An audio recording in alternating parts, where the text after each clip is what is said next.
Hello everyone, welcome back to my channel. I am Pooja और आज हम बात करेंगे एसएससी सीजीएल साइंस के क्वेश्चन। यहाँ पर हमने 2022 और 2023 में एसएससी सीजीएल के साइंस के जो भी क्वेश्चन जितनी भी शिफ्ट में आए हुए हैं उनको एक एक करके हम डिस्कस कर रहे हैं। इससे आपको आइडिया होगा कि साइंस के पर्टिकुलर टॉपिक से आपको कैसे क्वेश्चंस देखने को मिलेंगे और आपको कौन कौन से ऐसे टॉपिक्स हैं जिनको प्रिपेयर करना है। और आपने अभी तक अगर 3 पार्ट देखे हैं, क्योंकि ये पार्ट नंबर 4 है, अगर अभी तक आपने 3 पार्ट्स को देखा है तो आपको इतना समझ में आ गया होगा कि बायोलॉजी से सबसे ज्यादा क्वेश्चन है। बायोलॉजी के बाद आपने देखा होगा कि केमिस्ट्री से क्वेश्चन है और केमिस्ट्री के बाद आपने एनालिसिस किया होगा कि फिजिक्स से क्वेश्चन है। तो ये बात तो अभी तक अगर आपने 3 वीडियोस देखे हैं ना तो आपको समझ में आ गई होगी। फिर आपको एक और चीज एनालिसिस हुई होगी कि बायोलॉजी में सबसे ज्यादा क्वेश्चन आपके एनिमल किंगडम से पूछे जा रहे हैं, प्लांट किंगडम से पूछे जा रहे हैं, एनिमल टिश्यू से पूछे जा रहे हैं और आपकी सेल से पूछे जा रहे हैं। फिर आपने एक और चीज एनालिसिस की होगी कि केमिस्ट्री में जो मैक्सिमम क्वेश्चन आ रहे हैं वो एसिड बेस एंड सॉल्ट से आ रहे हैं, केमिकल फॉर्मूला एग्जाम में पूछा जा रहा है, ऐसा यूनिट पूछी जा रही है और नोबेल प्राइज अवॉर्डी जो भी रहे हैं फिजिक्स में, केमिस्ट्री में और इन्वेंशन पूछे जा रहे हैं। ये बात आपको यहाँ पे समझ में आई होगी। ठीक है। इसके अलावा फिजिक्स में आपको समझ में आया होगा कि डिस्टेंस से क्वेश्चन पूछा जा रहा है, सरफेस टेंशन से क्वेश्चन पूछा जा रहा है। तो एक एनालिसिस आपको ओवरऑल हुआ होगा कि कौन से टॉपिक हमें पढ़ने हैं, किस डेप्थ में जाके पढ़ना है। ठीक है। और एसएससी सीजीएल के जो पेपर है उनमें न्यूमेरिकल का पोर्शन कम है, लेकिन अगर आप रेलवे के क्वेश्चन उठाएंगे तो रेलवे के क्वेश्चन में न्यूमेरिकल पूछता है, क्योंकि रेलवे का पैटर्न रहा है कि अपने वो ग्रुप डी एग्जाम में, एनटीपीसी एग्जाम में न्यूमेरिकल एग्जाम्स, न्यूमेरिकल क्वेश्चंस को पूछता है। सीजीएल में उतना ट्रेंड नहीं देखा गया है, लेकिन जब हम थ्योरी स्टार्ट करेंगे तो हम कुछ बेसिक न्यूमेरिकल को जरूर सॉल्व करेंगे। ठीक है। और फिजिक्स में एक और इंपॉर्टेंट टॉपिक रहा है विच इज लेंस। तो ये कुछ एनालिसिस हुआ है 3 इंपॉर्टेंट पार्ट्स में। आज हम चौथे नंबर के पार्ट को डिस्कस कर रहे हैं। इसमें सीजीएल में आए हुए साइंस के क्वेश्चंस को हम डिस्कस करेंगे विद एक्सप्लेनेशन। इससे आपके काफी सारे क्वेश्चंस भी तैयार हो जाएंगे और आपको नए पॉइंट्स भी सीखने को मिलेंगे। आइए स्टार्ट करते हैं आज का वीडियो। सबसे पहले मैं बात कर देती हूँ यहाँ पे पीडीएफ के बारे में। तो ये मेरा टेलीग्राम चैनल है पूजा जैन CA 247, और इस टेलीग्राम चैनल को अगर आपने ज्वाइन नहीं किया है तो आप ज्वाइन कर लीजिए। इससे आपको जो भी हम यूट्यूब पे क्लासेस लेते हैं, चाहे वो हिस्ट्री की हो, साइंस की हैं, या daily current affairs, weekly current affairs और मंथली करंट अफेयर्स, वो सारी की सारी पीडीएफ आपको यहाँ पर मिल जाएंगी और फ्री ऑफ कॉस्ट होती है। आप इजिली डाउनलोड करके नोट्स बना सकते हैं। डन। चलिए पहला क्वेश्चन हम देखेंगे। Which of the following material can be use by the farmer to treat the too acidic soil of his field.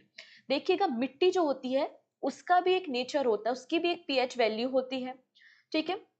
जब मिट्टी का पीएच बहुत ज्यादा लो हो जाता है, कम हो जाता है, तो हम बोलेंगे कि वो सॉइल बहुत एसिडिक हो गई है। और एसिडिक सॉइल में कल्टीवेशन करना, प्रोडक्शन करना पॉसिबल नहीं है। तो अब फार्मर क्या करेंगे, तो किसान उसमें कौन से मटेरियल का इस्तेमाल करेंगे जिससे एसिडिटी को, अम्लता को खत्म किया या कम किया जा सके। ऑप्शंस है क्विक लाइम, और क्विक लाइम का फॉर्मूला है CaO, calcium oxide, slagged lime जिसको हम कैल्शियम हाइड्रोक्साइड बोल रहे हैं, और चौक जिसको हम कैल्शियम कार्बोनेट CaCO3 या चूना के नाम से जानते हैं। तो आपने देखा होगा किसान कई बार चूना स्प्रेड करते हैं अपनी मिट्टी में उसकी एसिडिटी को कम करने के लिए। तो यहाँ पे सही आंसर क्या हो जाएगा, ये तीनों के तीनों करेक्ट है। फार्मर्स इन तीनों मटेरियल का इस्तेमाल करते हैं मिट्टी की एसिडिटी को कम करने के लिए। तो यहाँ पे करेक्ट आंसर क्या हो जाएगा, option number D is the right answer. Done. Next. अब ये क्वेश्चन डायरेक्टली मैंने आपको बताया ये एसएससी के क्वेश्चंस हैं। एक भी क्वेश्चन मैंने तो खुद नहीं लिखा, इसलिए ये पिक्चर के फॉर्म में है। ठीक है। यहाँ पर आपको कॉलम है, match the column, column A और कॉलम बी। एक तरफ ऑर्गेनल्स है, दूसरी तरफ उन ऑर्गेनल के क्या फंक्शन है आपको मैच करना है। सबसे पहला है माइट्रोकॉन्ड्रिया, और सभी को पता है कि माइट्रोकॉन्ड्रिया को हम power house of the cell के नाम से भी जानते हैं। ठीक है। और माइट्रोकॉन्ड्रिया जो है इसमें आपको डीएनए मिलता है, मतलब जेनेटिक मटेरियल भी मिलते हैं। ठीक। नेक्स्ट है राइबोसोम। तो राइबोसोम आपको कहां पर मिलेगा, जो आपका रफ ईआर होता है, मतलब रफ आपका एंडोप्लाज्मिक रेटिकुलम, वहां पर राइबोसोम मिलेंगे। और आपका जो न्यूक्लियस होता है वहां पर भी आपको राइबोसोम मिलेंगे। और इसे हम प्रोटीन फैक्ट्री भी कहते हैं। ठीक है। इसे हम किस नाम से जानते हैं, तो प्रोटीन फैक्ट्री के नाम से हम राइबोसोम को जानते हैं। नेक्स्ट है न्यूक्लियस। जैसे कि कंप्यूटर का सीपीयू होता है ब्रेन, वैसे ही हमारे जो कंट्रोल सिस्टम है, हमारी सेल का, हमारी बॉडी का जो कंट्रोल सिस्टम है, उसे हम केंद्रक या न्यूक्लियस के नाम से जानते हैं। और फिर आता है आपका लाइसोसोम। ठीक है। तो लाइसोसोम क्या करता है, लाइसोसोम एक सुसाइडल बैग की तरह काम करता है। ये हमारे जो बॉडी में बैक्टीरियाज हैं उनको मारने का काम करता है और हमारे खाने को डाइजेस्ट करने के लिए भी रिस्पॉन्सिबल है। तो एक डाइजेस्टिव सेल होती है आपकी लाइसोसोम। तो यहाँ पर आपको मैच द कॉलम करना है। तो आपको समझ में आ ही गया होगा कि माइटोकॉन्ड्रिया का काम है एनर्जी जनरेट, राइबोसोम का काम क्या है, प्रोटीन का निर्माण करना, न्यूक्लियस क्या करता है, हमारी बॉडी की जो एक्टिविटीज है, सेल की जो एक्टिविटी है उनको रेगुलेट करता है, और लाइसोसोम एक डाइजेस्टिव सेल है। ठीक, तो आपने मैच कर लिया। ऑप्शन नंबर 4 यहाँ पे करेक्ट हो जाएगा। Option number 4 is the right answer. इन सबको हम डिटेल में पढ़ेंगे जब हम हिस्ट्री के बाद हम साइंस को जब थ्योरी स्टार्ट करेंगे तो हम सारे टॉपिक को डिटेल में पढ़ेंगे। ठीक है, नेक्स्ट है, what will be the buoyant force या buoyancy force acting on the stone on being immersed in water if it displays 100 gram of water। अच्छा एक बात बताइए, फॉर एग्जांपल एक वाटर कंटेनर है, इस वाटर कंटेनर में एक प्लास्टिक की बोतल आपने ली और प्लास्टिक की बोतल को आप, खाली बोतल है प्लास्टिक की, आप एक पानी से भरे हुए टब में डालिए। जब यहाँ पे पानी से भरे हुए टब में आप प्लास्टिक की बोतल को डालते हैं, ठीक है, तो आपने पूरे फोर्स के साथ बोतल को डाला तो ये थोड़ी देर के लिए पानी के अंदर डूब जाएगी, चली जाएगी, लेकिन जैसे ही आपने इसका फोर्स हटाया तो ये पानी के ऊपर बोतल आपकी फ्लोट करने लगती है। ऐसा क्यों? क्योंकि पानी भी एक अपवर्ड डायरेक्शन में फोर्स लगा रहा है और उस फोर्स को हम क्या कहते हैं, बियॉन्सी फोर्स कहते हैं। तो जितना ऊपर से फोर्स लगता है उतना ही नीचे से भी फोर्स लगता है, इसे हम क्या कहेंगे, बियॉन्सी फोर्स। यहाँ पर बोला है कि ये जो बॉटल है या कोई भी एक सामान है वो क्या कर रहा है, 100 ग्राम ऑफ वाटर को डिस्प्लेस कर रहा है, मतलब आपने 100 ग्राम के वेट के बराबर क्या किया है, फोर्स इंपोज किया है। तो जितना आप ऊपर से फोर्स लगाते हैं उतना ही नीचे से फोर्स उस ऑब्जेक्ट पे लगता है जब वो कोई ऑब्जेक्ट पानी में होता है। इसे ही हम बियॉन्सी फोर्स के नाम से जानते हैं, और इसी फोर्स के कारण जो हल्की वस्तुएं होती हैं वो पानी के ऊपर तैरती हैं, फ्लोट करती हैं। ठीक है, तो सही आंसर क्या हो जाएगा, 100 ग्राम वेट आप यहाँ पर फोर्स लगा रहे हैं। ऑप्शन बी बिल्कुल करेक्ट हो जाएगा, और ये आर्किमिडीज का प्रिंसिपल आपको देखने को मिलेगा। ठीक है, आर्किमिडीज प्रिंसिपल के नाम से इसे हम जानते हैं। नेक्स्ट है, देखिए अगेन एक और क्वेश्चन आपको आया है आपके यूनिट से, और यूनिट के सिस्टम आपने पढ़े होंगे, एक सीजीएस सिस्टम होता है, एक एमकेएस सिस्टम होता है और एक आपका एसआई सिस्टम होता है, राइट। तो सीजीएस सिस्टम में बात की जा रही है जहां पे हम सेंटीमीटर, ग्राम और सेकेंड में कैलकुलेशन करते हैं। सरफेस टेंशन का यूनिट पूछा है। सरफेस टेंशन जिसको हम पृष्ठीय तनाव के नाम से जानते हैं, और इसी पृष्ठीय तनाव या सरफेस टेंशन के कारण जो पानी की बूंदें होती हैं वो गोलाकार होती हैं। इसी सरफेस टेंशन के कारण जो मॉस्किटो है, मॉस्किटो के अंडे पानी के ऊपर तैरते हैं या फ्लोट करते हैं। ठीक है, तो हम इसी पृष्ठीय तनाव के बारे में बात कर रहे हैं, जिसकी वजह से जो हमारा दीपक होता है, दीपक की जो बाती में ऑयल है वो भी इसी पृष्ठीय तनाव या सरफेस टेंशन के कारण ही चढ़ता है। तो इसका आपका सीजीएस यूनिट पूछा है, तो क्या हो जाएगा, डाइन पर सेंटीमीटर। डाइन पर सेंटीमीटर आपको सीजीएस सिस्टम में सरफेस टेंशन की यूनिट मिलेगी। तो आप सभी के सभी जो इंपॉर्टेंट फिजिकल क्वांटिटीज होती है ना, उनके आपको यूनिट पता होना चाहिए, एसआई यूनिट भी, एमकेएस सिस्टम और सीजीएस सिस्टम में। ठीक है, तो ऑप्शन नंबर बी यहाँ पे करेक्ट हो जाएगा। सरफेस टेंशन की एसआई यूनिट क्या होती है, न्यूटन पर मीटर होती है। न्यूटन को अगर हम सीजीएस में कन्वर्ट करेंगे तो डाइन हो जाएगा, क्योंकि फोर्स की यूनिट न्यूटन भी है और फोर्स की यूनिट डाइन भी है। वही मीटर को अगर आप कन्वर्ट करोगे तो ये किस में कन्वर्ट हो जाएगा, सेंटीमीटर में, इसलिए इसको हमने डाइन पर सेंटीमीटर कहा है। सरफेस टेंशन क्या होता है, force per unit length, force upon length, ये आपका सरफेस टेंशन मिलेगा। अगर फॉर्मूला भी याद है तो भी आप फॉर्मूले तक पहुंच जाएंगे। ठीक है, नेक्स्ट है, motion of an object is blank if its velocity is constant. ठीक है, एक ऑब्जेक्ट है और उसकी मतलब बोला गया है कि उसके मोशन को क्या कहेंगे जब उसकी वेलोसिटी आपको कांस्टेंट देखने को मिलेगी। तो आंसर क्या हो जाएगा, इसे हम यूनिफॉर्म मोशन कहेंगे। क्या कहेंगे हम इसे, यूनिफॉर्म मोशन कहेंगे। ऑप्शन नंबर 4 बिल्कुल करेक्ट हो जाएगा। यूनिफॉर्म मोशन क्या होता है, जब इक्वल डिस्टेंस में, इक्वल टाइम में इक्वल डिस्टेंस को कवर किया जाए। आप सभी को पता है डिस्टेंस अपॉन टाइम क्या होता है, आपकी स्पीड होती है। लेकिन यही स्पीड जब पर्टिकुलर डायरेक्शन में होती है, मतलब जब ये वेक्टर क्वांटिटी बन जाती है, तो उसको हम क्या कहते हैं, वेलोसिटी कहते हैं। तो वेलोसिटी क्या है, वेलोसिटी आपका मीटर पर सेकेंड या डिस्टेंस पर टाइम होता है। ठीक है, अब यहाँ पे बोला है कोई ऑब्जेक्ट है कांस्टेंट वेलोसिटी से मूव कर रहा है, मतलब equal distance equal time period में, एक सेकंड में 1 किलोमीटर, 2 सेकंड में 2 किलोमीटर, 3 सेकंड में 3 किलोमीटर, तो मतलब इक्वल डिस्टेंस इक्वल टाइम में कवर कर रहा है, तो इसको हम क्या कहेंगे, यूनिफॉर्म मोशन कहेंगे। और इसका जो आपका डिस्टेंस और टाइम ग्राफ है वो आपको एक यूनिफॉर्म मतलब कॉन्स्टेंट लाइन में देखने को मिलेगा। डन, डन इतनी चीजें। अगर आप लोगों ने एसएससी सीजीएल के जो पार्ट्स हैं साइंस के, पार्ट 1, पार्ट 2 और पार्ट 3 अभी तक नहीं देखे, तो मैं आपको सजेस्ट करूंगी, अगर आपको अपनी तैयारी बेहतर करनी है, नए क्वेश्चन को सीखना है, क्योंकि कई बार कोई भी टीचर आप पढ़ रहे होगे, थ्योरी पढ़ रहे होगे, इनफैक्ट मैं भी जब थ्योरी पढ़ाती हूँ तो बहुत सारे ऐसे टॉपिक्स होते हैं, बहुत सारे ऐसे पॉइंट्स होते हैं जो स्किप हो जाते हैं, सारी चीजें हमें याद नहीं रहती हैं, राइट। तो आपको पीवाईक्यू से उन सारे टॉपिक की समझ आ जाती है और नए नए क्वेश्चंस भी आपको देखने को मिलते हैं। और सीजीएल या एसएससी का पैटर्न रहा है कि वो क्वेश्चन को रिपीट करता है। हो सकता है ये क्वेश्चन आपको सीएचएसएल में मिल जाए, वो क्वेश्चन है, हो सकता है ये एमटीएस में मिल जाए, हो सकता है सीपीओ में मिल जाए। तो रिपीटेड क्वेश्चन आते हैं, तो आपका एक डेटा बैंक या क्वेश्चन बैंक रेडी हो रहा है। तो आप इसे प्लेलिस्ट में जाकर देख सकते हैं, ठीक है। प्लेलिस्ट अवेलेबल है, साइंस की भी है और हिस्ट्री की भी है। हिस्ट्री के भी मैंने एसएससी सीजीएल, एसएससी जेई और एसएससी सीपीओ कि सभी शिफ्टों में आए हुए हिस्ट्री के क्वेश्चंस को कवर करा दिया है 2022-23 में, ठीक है। तो यहाँ से भी आपका एक बहुत अच्छा खासा डेटा तैयार हो गया होगा, क्योंकि डायरेक्टली बहुत सारे क्वेश्चन है जो एनसीईआरटी से आए हैं और जिनको हम जनरली नहीं पढ़ते हैं अपने थ्योरी सेगमेंट में। ओके, नेक्स्ट है, अब हम बात कर रहे हैं तीन एलिमेंट्स के बारे में, नाम है cerium, thorium, thorium and selenium.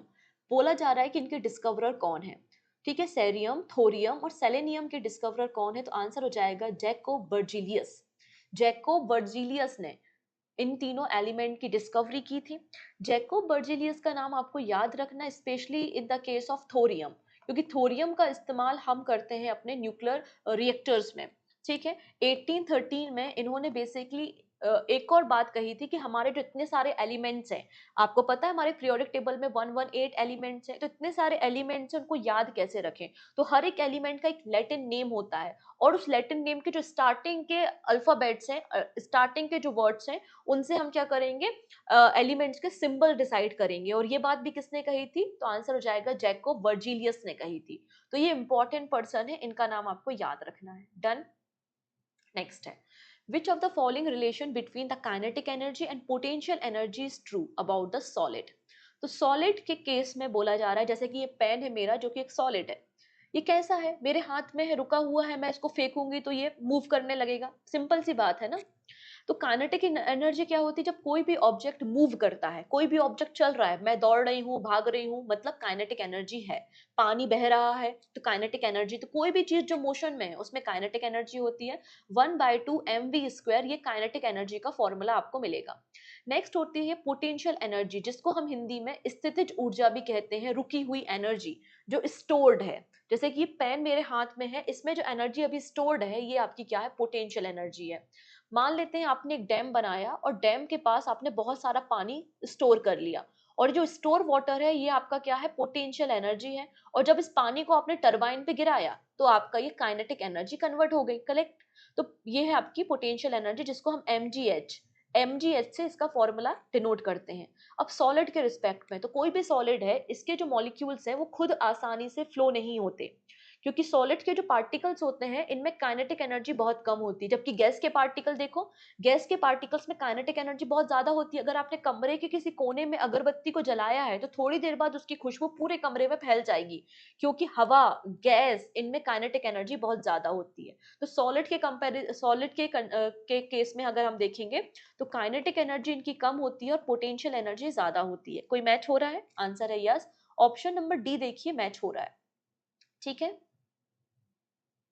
Next, globulin, albumin and gluten and collagen, which protein is abundant in eggs. तो जो अंडे होते हैं एग्स, उनमें कौन सा प्रोटीन सबसे अधिक मात्रा में पाया जाता है, तो आंसर हो जाएगा एल्बुमिन।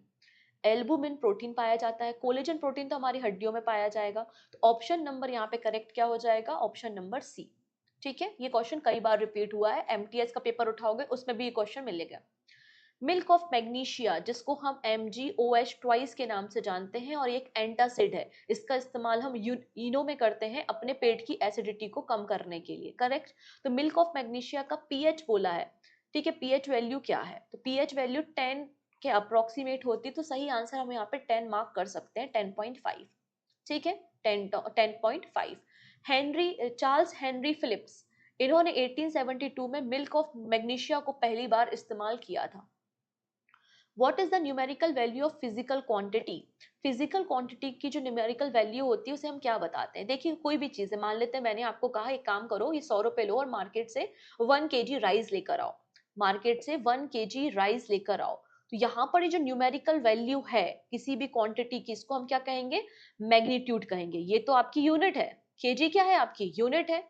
मैंने कहा 1 लीटर दूध लेकर आओ, तो 1 लीटर, तो 1 आपकी क्या है? क्वांटिटी है, क्वांटिटी है जिसे हम क्या कहेंगे? मैग्नीट्यूड कहेंगे। और लीटर क्या है? आपकी यूनिट है। तो यहाँ पे पूछा गया कि फिजिकल क्वांटिटी को क्या कहते हैं, तो मैग्नीट्यूड कहते हैं। बहुत आसान क्वेश्चन है ये, वेरी इजी। ठीक है, option 4 is the right answer. चलिए अब बात करते हैं बनियन ट्री के बारे में। बरगद का पेड़ सभी ने देखा है, और बरगद का पेड़ आपने देखा होगा, बरगद के पेड़ से ऐसी कुछ रूट्स ऐसी लटकती रहती हैं। देखा है आपने ये रूट्स? बरगद के पेड़ में इस तरीके से लटकती रहती हैं जो कि बरगद के पेड़ को सपोर्ट देने का काम करती हैं। और एक रूट तो नीचे होगी, एक जो मेन रूट है वो नीचे है, बाकी इसके ऊपर से भी कुछ रूट ऐसे आपने देखी होंगी। नीचे वाली जो रूट है इनका काम क्या होता है? मिनरल को, वाटर को एब्जॉर्व करना और प्लांट की ग्रोथ में मदद करना। और ये जो रूट्स हैं इनको प्रॉप रूट्स के नाम से जाना जाता है, और ये रूट पेड़ों को सपोर्ट वगैरह प्रोवाइड करने का काम करती हैं। ठीक है, इतनी चीजें क्लियर हो गई। नेक्स्ट है, यहाँ पे कुछ स्टेटमेंट है, आपको बताना है कौन सा स्टेटमेंट यहाँ पे करेक्ट है। Banyan tree have prop roots, banyan tree के पास सपोर्टिव रूट या प्रॉप रूट होती है। बनाना ट्री, मतलब बनाना का जो प्लांट है आपका, केले का जो प्लांट है, उसे हम हर्ब्स की कैटेगरी में क्लासिफाई करते हैं। बेसिकली ये वुडी प्लांट तो नहीं, आपने देखा है क्या जो आपका पेड़ होता है बनाना का उसमें वुड होती है? नहीं, ये हर्ब्स की कैटेगरी में आता है। ये स्टेटमेंट भी बिल्कुल सही है। पिचर प्लांट, तो पिचर प्लांट आपने देखा होगा, ये कैसा होता है? इंसेक्टिवोर होता है। ये क्या करता है? छोटे छोटे कीड़ों को खाने का काम करता है, और इन छोटे कीड़ों से उसको नाइट्रोजन मिलता है, न्यूट्रिशन मिलते हैं। तो पिचर प्लांट के बारे में कहा है कि इंसेक्ट को कैप्चर करता है, ये बात भी सही है। Desert oak tree store water in their trunk. अब डेजर्ट ओक ट्री कहाँ पे पाया जाएगा? तो डेजर्ट एरिया में पाया जाएगा जहाँ पे पानी की बहुत कमी होगी। जब पानी की कमी होती है तो प्लांट की रूट जो होती है ना वो बहुत डीप तक जाती हैं, जिससे वो पानी को वहां से एब्जॉर्व कर सकें। और लंबे समय तक यहाँ पे पानी की ना बारिश होगी ना पानी की रिक्वायरमेंट इनकी फुलफिल होगी, तो ये अपने ट्रंक में पानी को स्टोर करके रखते हैं। तो चौथा मतलब चौथे स्टेटमेंट, चारों के चारों स्टेटमेंट आपको करेक्ट मिल जाएंगे। ऑप्शन डी बिल्कुल करेक्ट है। ठीक है, ऑप्शन डी बिल्कुल करेक्ट है, और यहाँ पर इन चारों स्टेटमेंट के डिस्क्रिप्शन भी आपको मेंशन है। चलिए अब बात करते हैं, अगेन कॉलम ए और कॉलम बी को आपको मैच करना है। 4 कॉलम आपको देखने को मिल रहे हैं। ठीक है, एक तरफ है कि आपकी डिफिशियंसी क्या है, और दूसरी तरफ है कि किस मिनरल की कमी के कारण वो डिफिशियंसी आपको हो रही है। सबसे पहला है कॉसिकोरस, नेक्स्ट है weak bone and muscles, anaemia and goitre. सभी को पता है ग्वाइटर या घेंगा जो रोग होता है वो आयोडीन की कमी के कारण होता है। एनीमिया क्यों होता है? तो आयरन की कमी के कारण होता है। क्वासिकोरस क्यों होता है? तो प्रोटीन की कमी के कारण होता है। अब बच गया वीक बोन, तो ये कैल्शियम के कारण होगा। तो आपने यहाँ पे मैच कर लिया। डन, क्लियर इतनी चीजें? चलिए नेक्स्ट है, which of the following is a natural acid base indicator. अब यहाँ पर कोई भी सोल्यूशन एसिडिक है या बेसिक है उसका पता लगाने के लिए हम इंडिकेटर्स का इस्तेमाल करते हैं। जैसे आप लोगों ने घर में देखा होगा, जब हम खाना खा रहे होते हैं और खाने में हल्दी, मतलब खाने में सब्जी आपके कपड़ों में सब्जी गिर गई, और उस सब्जी को अगर आपने पानी से धोया है तो ठीक है, अगर आपने उसमें साबुन लगा दी तो वो कलर क्या हो जाता है? ब्राउन हो जाता है। क्यों? क्योंकि सब्जी में हल्दी मिली हुई थी, और हल्दी या टर्मरिक जो होता है वो एक इंडिकेटर होता है। तो इंडिकेटर वो होते हैं जो हमें बताते हैं कि गिवन सॉल्यूशन एसिडिक है या बेसिक नेचर का है। यहाँ पे पूछा है कि नेचुरल इंडिकेटर कौन है, तो लिटमस।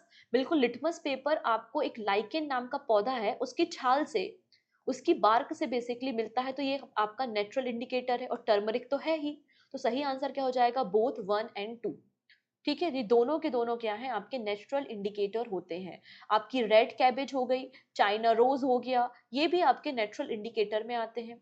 और दूसरे जो इंडिकेटर होते हैं वो क्या कहलाते हैं? आपके केमिकल इंडिकेटर कहलाते हैं। केमिकल इंडिकेटर में आप देखेंगे मिथाइल ऑरेंज हो गया, फिनेफ्थलीन हो गया, ये सब आपके नेचुरल सॉरी केमिकल इंडिकेटर की कैटेगरी में आते हैं। Done.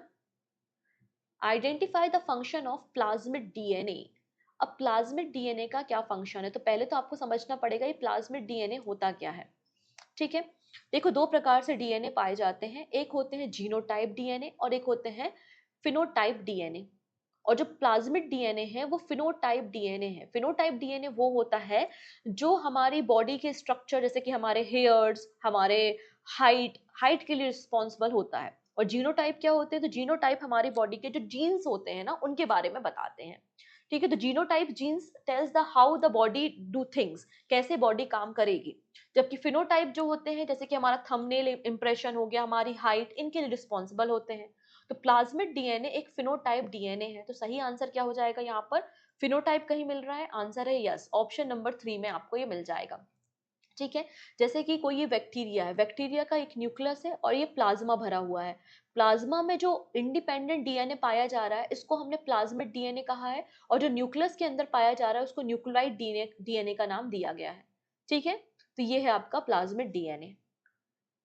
Which of the following is not associated with Aryabhatta? Aryabhatta के साथ क्या सही नहीं है? सबसे पहली बात, इन्होंने हमें बताया कि दिन और रात क्यों होते हैं, क्योंकि पृथ्वी अपनी एक्सिस पे रोटेट होती है, अर्थ अपनी एक्सिस पे रोटेट होती है, इसलिए दिन और रात होते हैं। ठीक है, फिर इन्होंने बताया developed a scientific explanation of Eclipse. ये जो सूर्य ग्रहण, चंद्र ग्रहण की घटना क्यों होती है, तो इक्लिप्स को इन्होंने डिफाइन किया। Found a way of calculating the circumference of the circle. जो सर्कमफेरेंस ऑफ द सर्कल मतलब सर्कल की जो परिधि है, जिसको हम 2 पाई r के नाम से जानते हैं, तो इसको भी इन्होंने कैलकुलेट करना सिखाया। नेक्स्ट है सर्जिकल प्रोसीजर के बारे में बताया। नहीं यार, जब हम सुश्रुत की बात करते हैं तो आपको पता चलता है कि उन्होंने सर्जिकल प्रोसीजर के बारे में बताया था। ठीक है, लेकिन इनका कोई रिलेशन नहीं है, तो ऑप्शन नंबर 4 गलत हो जाएगा, बाकी सारी कहानी सही है। नेक्स्ट क्वेश्चन की तरफ बात करेंगे। How many anions surround a sodium ion in a crystal lattice of the sodium chloride? तो सोडियम क्लोराइड, जिसे हम NaCl कहते हैं, इस NaCl में आपने एक चीज नोटिस की होगी कि सोडियम के पास होते हैं 11 इलेक्ट्रॉन। पहली ऑर्बिट में 2 इलेक्ट्रॉन, अगले में 8 इलेक्ट्रॉन, और फिर लास्ट में 1 इलेक्ट्रॉन रखता है। और एक इलेक्ट्रॉन को डोनेट भी कर सकता है, और जब ये डोनेट करेगा तो इसके ऊपर आ जाएंगे पॉजिटिव चार्ज। ठीक है, इसके ऊपर क्या आएगा? पॉजिटिव चार्ज आपको देखने को मिलेगा। ठीक है, और इसे हम क्या कहेंगे? कैटायन कहेंगे। नेक्स्ट है क्लोरीन। क्लोरीन के पास होते हैं 17 इलेक्ट्रॉन, पहली ऑर्बिट में 2, नेक्स्ट में 8 और फिर 7 इलेक्ट्रॉन। इसकी टेंडेंसी है कि कहीं से इसको एक इलेक्ट्रॉन चाहिए खुद को बैलेंस करने के लिए, क्योंकि कोई भी एटम बैलेंस तब होता है जब उसके लास्ट ऑर्बिट में 8 इलेक्ट्रॉन होते हैं। इसको हम ऑक्टेव रूल के नाम से जानते हैं। तो आखिरी कक्षा में आपको 8 इलेक्ट्रॉन चाहिए खुद को स्टेबल करने के लिए।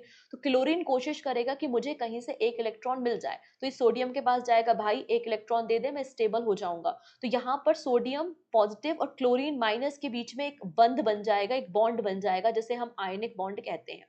यहाँ पे बोला गया है कि सोडियम क्लोराइड में आपको कितने क्रिस्टल फॉर्म में यहाँ पर कितने आयनिक बॉन्ड देखने को मिलेंगे? तो आंसर याद रखेंगे आप यहाँ पर 6। कितना? 6 is the right answer. Next है blank time graph show speed of an object. तो सिंपल सी बात है, स्पीड को डिनोट करना है, तो ये जो ग्राफ होगा वो किसका होगा? डिस्टेंस और टाइम का होगा, क्योंकि डिस्टेंस अपॉन टाइम ही तो स्पीड होती है। तो ऑप्शन नंबर यहाँ पे 2 करेक्ट हो जाएगा। इजी क्वेश्चन है, वेरी इजी क्वेश्चन है। ठीक है, नेक्स्ट बात कर रहे हैं हम यहाँ पे क्लोरेला के बारे में। तो which nutrition is chlorella rich in? इसे हम ग्रीन एल्गी भी कहते हैं, इसे हम ग्रीन एल्गी के नाम से भी जानते हैं। और इसमें आपको देखने को मिलेगा फैट। ठीक है, ऑप्शन 3 बिल्कुल करेक्ट हो जाएगा। इसमें omega 3 fatty acid, vitamin A, इसके अलावा आयरन, जिंक और राइबोफ्लेविन आपको देखने को मिलेगा। तो fat is the right answer. What is the commercial unit of electric energy? हमारे घरों में जो बिजली के बिल आते हैं, कभी आपने बिजली का बिल देखा है या कभी सुना होगा, या हम जब प्रधानमंत्री की स्कीम्स के बारे में बात करते हैं कि प्रधानमंत्री मुफ्त बिजली योजना और 300 यूनिट तक बिजली मिलेगी, तो ये जो यूनिट है, यही यूनिट आपकी कमर्शियल यूनिट होती है, मतलब कमर्शियल आइडेंटिटी होती है इलेक्ट्रिक एनर्जी को मेजर करने के लिए। और यूनिट को हम डिफाइन करते हैं किलोवाट पर आवर में, सॉरी किलोवाट आवर में, kilowatt hour. 1 unit is equal to 1 kilowatt our.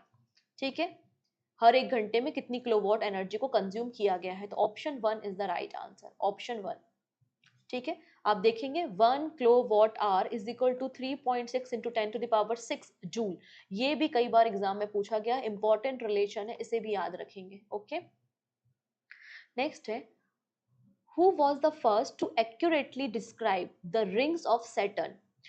इन 1655। तो 1655 में कौन से ऐसे वैज्ञानिक थे जिन्होंने बताया कि जो सैटर्न है, जो शनि ग्रह है, उसके चारों तरफ कुछ रिंग्स हैं।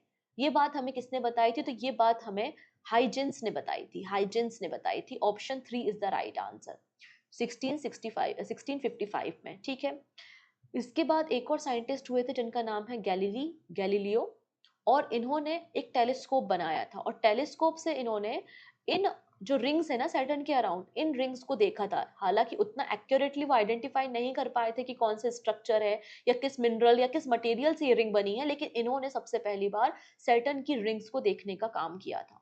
ठीक है, तो अगला क्वेश्चन फिर से पूछा गया है, ये भी सीजीएल में आया हुआ क्वेश्चन है।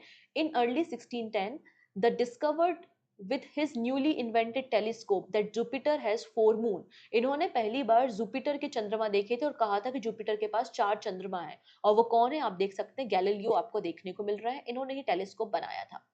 नेक्स्ट है, which of the following has the unit metre per second square. Very easy, metre per second square किसकी यूनिट है? तो ये है आपकी एक्सेलरेशन, जिसको हम त्वरण कहते हैं।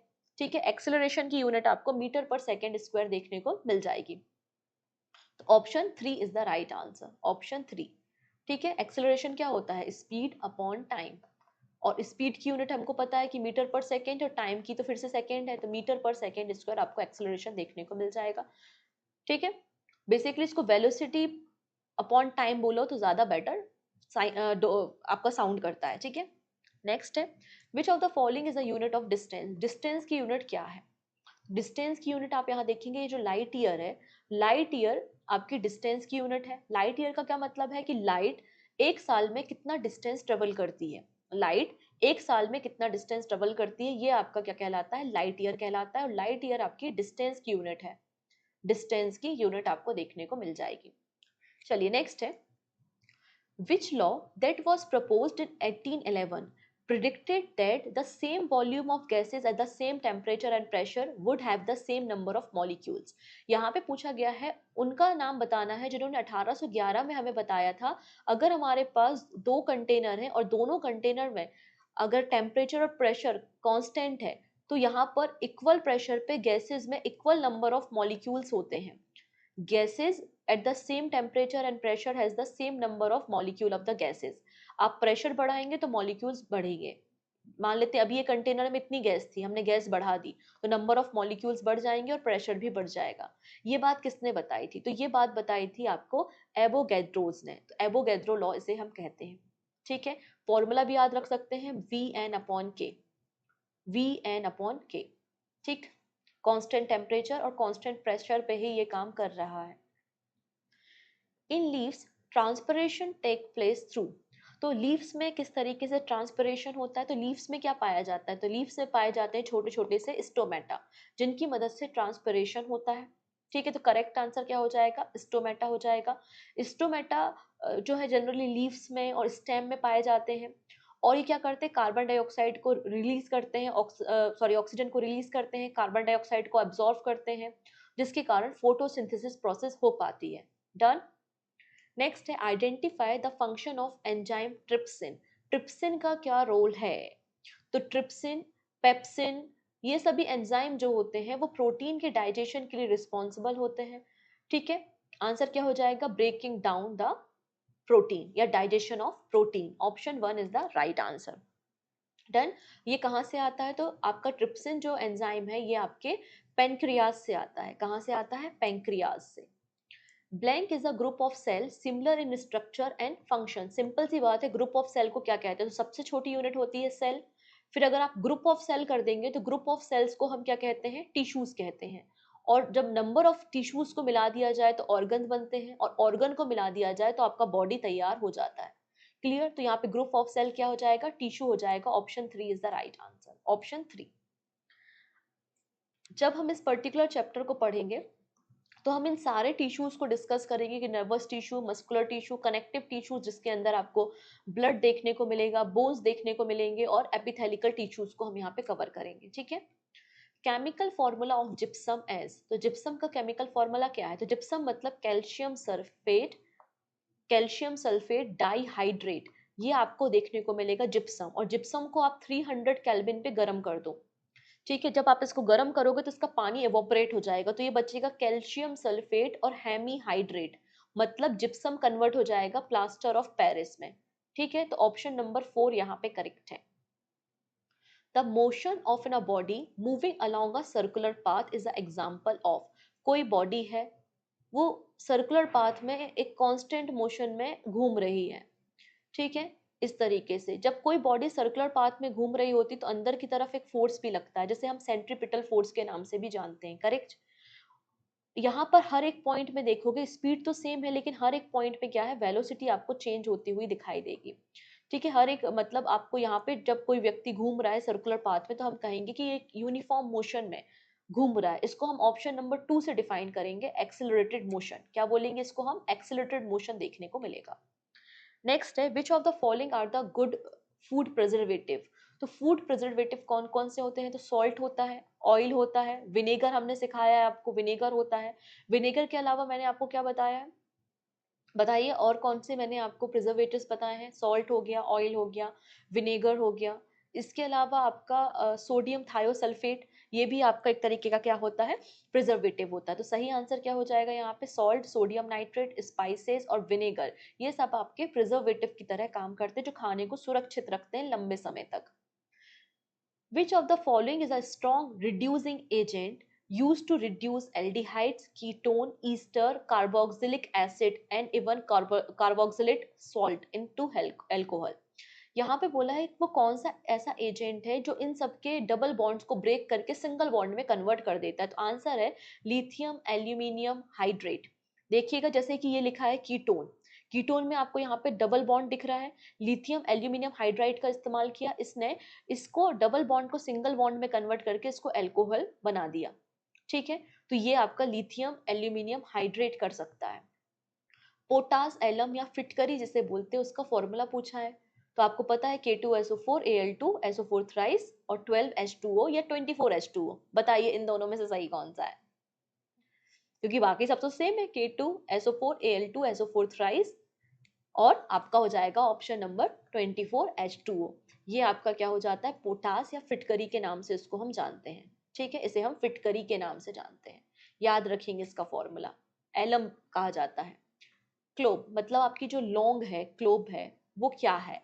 तो एक इंडिकेटर है, कैसा इंडिकेटर है? ओला फैक्ट्री इंडिकेटर है।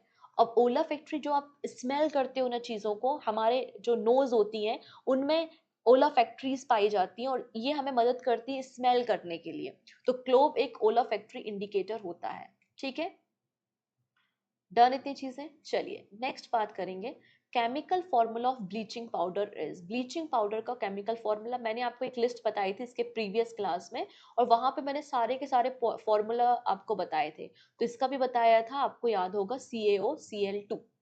ठीक है, जिसको हम ब्लीचिंग पाउडर या कैल्शियम हाइपोक्लोराइड के नाम से जानते हैं। Acid change the colour of blue litmus to. तो यहाँ पर लिटमस पेपर आपको बताया है मैंने कि ये क्या होते हैं, आपके नेचुरल इंडिकेटर होते हैं। ओरिजिनल जो लिटमस पेपर का कलर होता है ना वो पर्पल कलर का होता है, लेकिन मार्केट में ये ब्लू और रेड कलर में पाए जाते हैं। जब आप ब्लू कलर के लिटमस पेपर में एसिड डालोगे तो वो लाल कलर का हो जाएगा। तो आंसर क्या हो जाएगा? Red. Option 2 is the right answer. ठीक है, नेक्स्ट है, what is the product of reaction of calcium carbonate, water and carbon dioxide. Calcium carbonate, water और कार्बन डाइऑक्साइड की रिएक्शन करा दी गई है, क्या बनेगा? तो ये बन जाएगा कैल्शियम हाइड्रोजन कार्बोनेट। क्या बन जाएगा? कैल्शियम हाइड्रोजन कार्बोनेट बन जाएगा। कैल्शियम हाइड्रोजन कार्बोनेट बन जाएगा। इस केमिकल रिएक्शन को आप याद रख सकते हैं आने वाले एग्जाम के लिए। नेक्स्ट है, एक हमारा जो पीरियोडिक टेबल है, पीरियोडिक टेबल में है ग्रुप नंबर 13। ग्रुप नंबर 13 में एक मेटल मिलेगा जो कि बहुत सॉफ्ट मेटल है, बहुत सॉफ्ट मेटल है जिसका लो मेल्टिंग पॉइंट है, वेरी लो मेल्टिंग पॉइंट है, और रूम टेम्परेचर पे भी कई बार हमें ये मेल्टेड फॉर्म में देखने को मिल जाता है। इसका इस्तेमाल हम सॉलिड स्टेज में ट्रांजिस्टर्स में करते हैं। वो कौन सा एलिमेंट है? तो आंसर हो जाएगा गैलियम। गैलियम का इस्तेमाल हम करते हैं, डोपिंग पर्पस में करते हैं, ट्रांजिस्टर्स में करते हैं, और ये बहुत सॉफ्ट भी होता है और इसका लो मेल्टिंग पॉइंट भी आप देख पाएंगे। ठीक है, चलिए अगली कहानी को समझने से पहले थोड़ा बैकग्राउंड जानना पड़ेगा, थोड़ा सा अच्छे लेवल का क्वेश्चन एक्चुअली वो पूछा गया है। यहाँ पर एक शब्द लिखा गया है विच इज लिगेंड्स। क्या होता है ये? तो जैसे कि कोई भी मान लेते हैं ऑक्सीजन है, ऑक्सीजन के पास कितने इलेक्ट्रॉन्स होते हैं? 8। पहली ऑर्बिट में 2, नेक्स्ट ऑर्बिट में 6। तो यहाँ पे अगर आप ऑक्सीजन को बनाओगे तो ऑक्सीजन के 2 इलेक्ट्रॉन इनको चाहिए, इसको 2 इलेक्ट्रॉन चाहिए, मतलब ऑक्सीजन की जो वैलेंसी है, ऑक्सीजन की जो वैलेंसी है वो कितनी है? 2 इलेक्ट्रॉन की है। ठीक है, डन इतनी चीजें। जैसे कि यहाँ पे वाटर, वाटर में आप देखो कोवेलेंट बॉन्ड दिख रहा है आपको, NH3 में कोवेलेंट बॉन्ड दिख रहा है।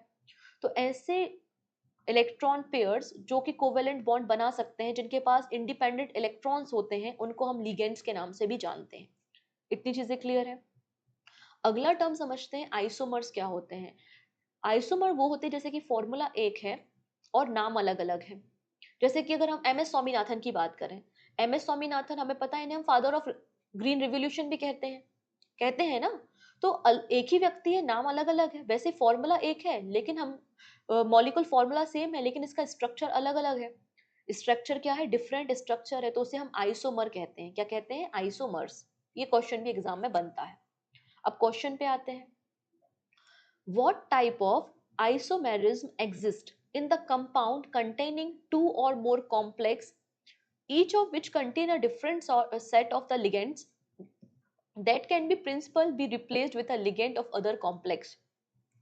क्या बोला गया है? मान लेते हैं ये कॉपर सल्फेट था और यहाँ पर आपका लिख देती हूँ मैं नाइट्रोजन सल्फेट है फॉर एग्जाम्पल के लिए। ठीक है, इनके पास भी कैटायन एनायन है, इनके पास भी कैटायन एनायन है, और फ्री इलेक्ट्रॉन्स भी आपको मिल जाएंगे, मतलब लिगेंड्स भी आपको मिल जाएंगे। और ये लोग आपस में इंटरचेंज हो जाए, मतलब सोडियम इस तरफ आ जाए इसके साथ और कॉपर उसके साथ चला जाए। तो इस तरीके का जो कंपोजिशन होता है इसे हम किस प्रकार का आइसोमेरिज्म कहते हैं? तो इसे हम कोऑर्डिनेशन कहते हैं। क्या कहते हैं? Coordination, isomerism. आप एग्जांपल देखिए, ये जिंक था, ये कॉपर था, इन्होंने अपनी पोजीशन को चेंज कर लिया, तो इसे हम क्या कहेंगे? समन्वय, समरूपता या कोऑर्डिनेशन, आइसोमेरिज्म के नाम से इसे जाना जाता है। नेक्स्ट है, अगर Q है आपका नेट चार्ज, T है आपका टाइम, तो यहाँ पर इक्वेशन क्या बनेगी? तो बेसिकली यहाँ पे बात हो रही है आपकी इलेक्ट्रिक करंट के बारे में, कि इलेक्ट्रिक करंट का क्या फॉर्मूला बन सकता है, उसके बारे में बात हो रही है। आंसर क्या हो जाएगा? Q upon T। Option 2 is the right answer. I is equal to Q upon T, मतलब आपका इलेक्ट्रिक चार्ज एक सेकेंड में कितना फ्लो हो रहा है, वही तो आपकी इलेक्ट्रिक करंट है। तो चार्ज पर time is equal to current. Matter खत्म, डन।